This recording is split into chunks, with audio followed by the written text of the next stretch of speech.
Всем привет! В сегодняшнем видеоролике я хочу вам показать довольно необычную и очень интересную масштабную модель от производителя Mini-Champs в масштабе 1:43. И модель интересна тем, что это автомобиль-киногерой, который снимался в картине про Джеймса Бонда, и фильм называется «Умри, но не сейчас». Его премьера состоялась в 2002 году. И в рамках рекламной кампании к выходу фильма фирма Mini-Champs выпустила ряд моделей, которые снимались в данной картине.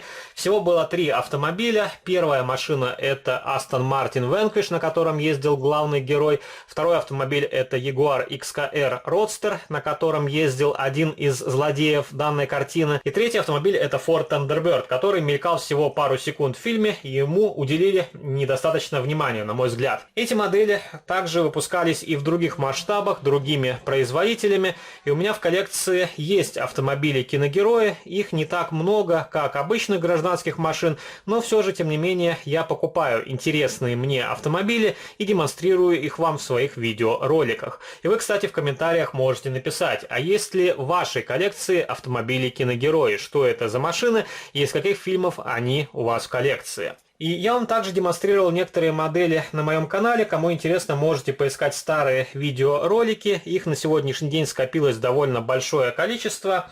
И что касается моделей Jaguar XKR и XK8, то их на сегодняшний день предлагает ряд производителей в 43-м масштабе. Например, можно отметить такого производителя, как Maisto.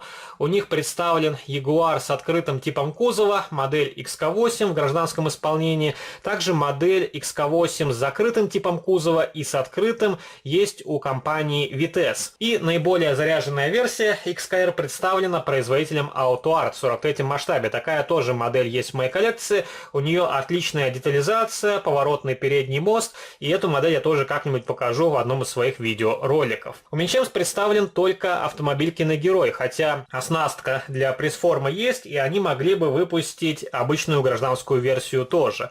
Но не знаю, почему они сделали только автомобили с кинофильма. И давайте распакуем коробочку, посмотрим на этот замечательный автомобильчик поближе.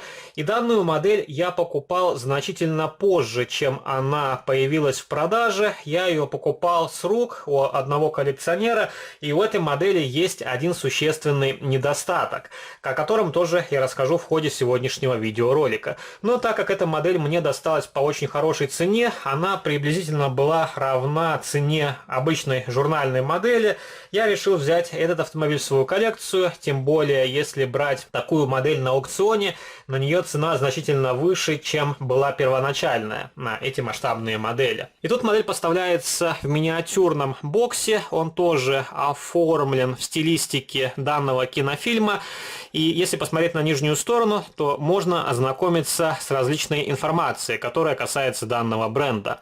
Тут указано 3 автомобиля, коробочка, видимо, универсальная. Aston Martin изготовлен по лицензии компании Aston Martin, также Ford изготовлен по лицензии и автомобиль Jaguar.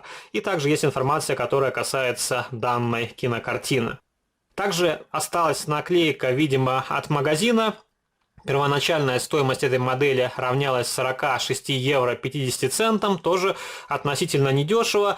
В то время обычные модели от Mini-Champs продавали за 30-35 евро, так что эта модель стоит где-то в 1,5 раза дороже, чем обычная гражданская машина от этого бренда. Давайте уберем картонку, также снимем прозрачный колпак. Также тут поставляется фиксационный пластиковый блистер, чтобы модель не повредилась при транспортировке. И вот так выглядит данный Jaguar XKR. Очень красивый, насыщенный темно-зеленый цвет металлик, который, на мой взгляд, подходит этому автомобилю. И такая модель также выходила в рамках журнальной серии, посвященной картине про Джеймса Бонда. И та модель сделана на пресс-формах XO Models. Конечно, она попроще, чем аналог от Mini-Champs, но тем не менее, если у вас нет возможности приобрести более дорогостоящую модель, вы можете смело купить модель из журнальной серии.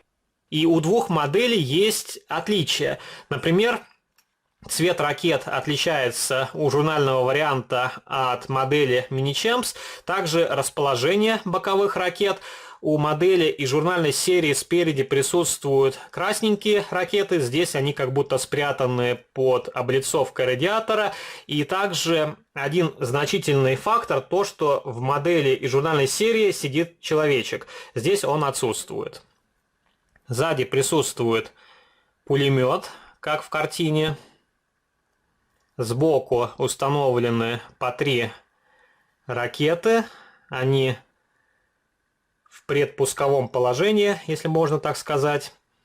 Спереди, еще раз повторюсь, отсутствуют ракеты, которые мы видели в кинокартине. Здесь они как будто спрятаны под облицовку радиатора. Довольно интересно сделаны покрышки с шипами на резине. Ажурно изготовлены колесные диски, но, на мой взгляд, они немного великоваты. Если посмотреть, то машина выглядит как будто внедорожник. Или, возможно, такой вид придает довольно большая резина с высоким протектором и также с высокой боковой стенкой. Сзади установили регистрационный номерной знак. Довольно хорошо сделана светотехника. Также присутствуют выхлопные трубы.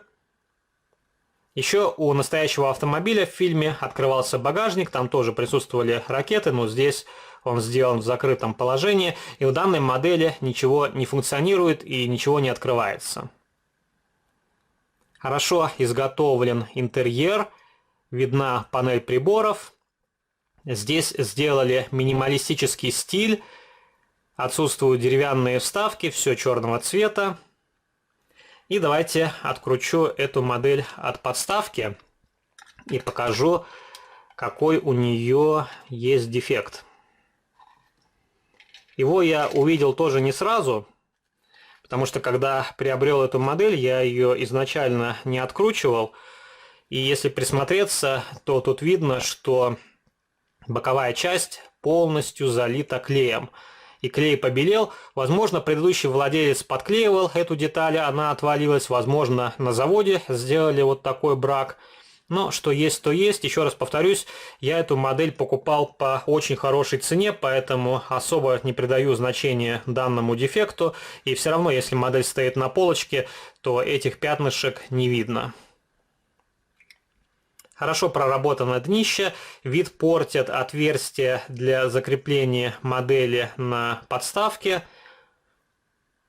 Указан производитель Mini-Champs, Bond Collection, Jaguar XKR Roadster, и модель, естественно, изготовлена в Китае. Также присутствуют тормозные диски и суппорта. Их можно рассмотреть сквозь большие отверстия в колесном диске. Поворотники здесь сбоку отсутствуют, вместо них шильдики со значком Jaguar. Довольно хорошо сделан значок спереди, также присутствует значок сзади, надпись Jaguar на декоративной вставке на крышке багажника. И это довольно легкая модель, несмотря на то, что корпус ее сделан из металла. Сейчас такие модели продаются на аукционах, и цена на них варьируется, и в принципе она может достигать 100 евро за масштабную модель, если это какой-то известный брендовый магазин. И также я видел в продаже набор, состоящий из 3 автомобилей, его цена варьируется от 150 до 200 евро, в зависимости от магазина. Так что я советую вам купить модель из журнальной серии. Она стоит значительно дешевле и по уровню проработки, да, она попроще, но не намного. Так что, в принципе, выбор остается за вами. Пишите ваши комментарии, что вы думаете о данной масштабной модели от производителя Mini-Champs, которая была выпущена в рамках рекламной кампании к выходу фильма про Джеймс Бонд. Что вы думаете о автомобилях-киногероях в целом, если в вашей коллекции масштабные модели, посвященные автомобилям из фильмов.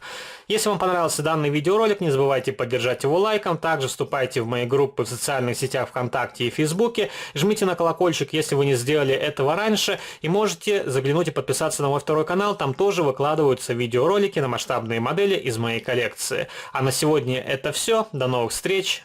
Пока-пока.